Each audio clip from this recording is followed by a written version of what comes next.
Imhotep, one of the most famous villains in Hollywood's history and the most famous mummy in the world. Even more famous than King Tut. Thanks Hollywood for that.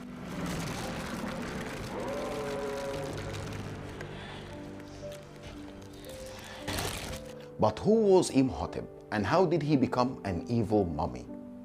I am Mohie and this is KMTology.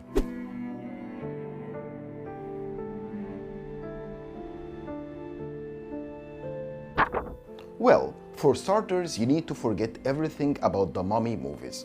Imhotep was a real figure in Egyptian history, and not an ordinary one, a commoner that was deified into a god.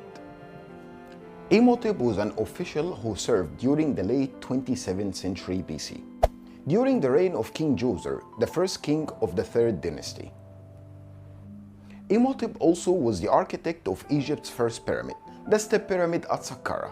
Not only that, but Imhotep also started, and for the first time in Egyptian history, using stone materials on a wide scale.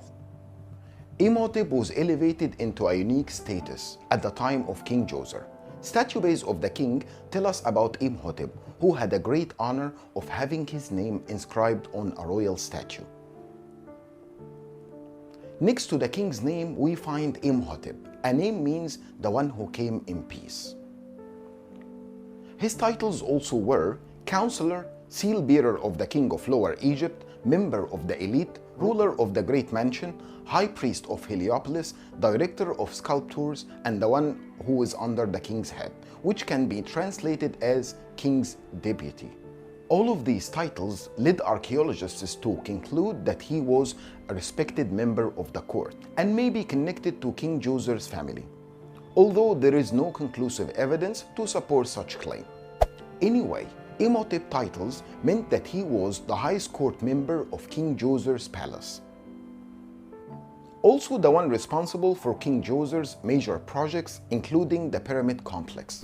It seems that Imhotep outlived King Djoser, as archaeologists have found a graffiti on the enclosure wall of King Sekhem-Khet complex, who was Djoser's successor,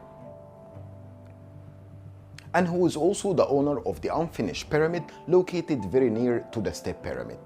The plan of this pyramid and complex is almost identical to that one of King Djoser, which support that Imhotep was responsible for this one too. It took the Egyptians 1,200 years after Imhotep's death to re-mention his name.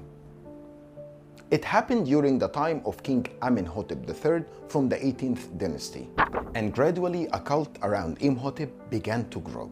At first, the Egyptians used to make offerings mentioning Imhotep's name. For example, we find another Egyptian architect named Amenhotep, son of Habo, attached his name to Imhotep's, referring to him as his brother. By time Imhotep was deified and equated with god Thoth, the god of knowledge in ancient Egypt. Healing abilities were attributed to Imhotep, although that there is no records shows his involvement in medicine. The cult of Imhotep made him the son of god Ptah, the principal god of the city of Memphis and the patron of Egyptian skilled craftsmen. His mother was a mortal named Gheridu Ankh. In other texts, his mother was Sekhmet, the lioness goddess. Imhotep also had his fair share of Greek mythology, as he was equated to Asclepius, the god of health and medicine. During Ptolemaic Egypt, a stela was created to tell us an interesting story mentioned Imhotep and King Djoser. The stela is called the famine stela and tell us that Djoser dreamt of 7 years of famine that will face Egypt.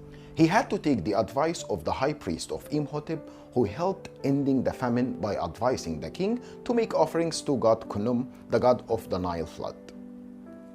Imhotep's legacy lived for thousands of years after his death, and even in the last stage of ancient Egyptian civilization as we know it. Everything changed in 1932 when the first mummy movie was released, and Imhotep was depicted as a resurrected evil mummy.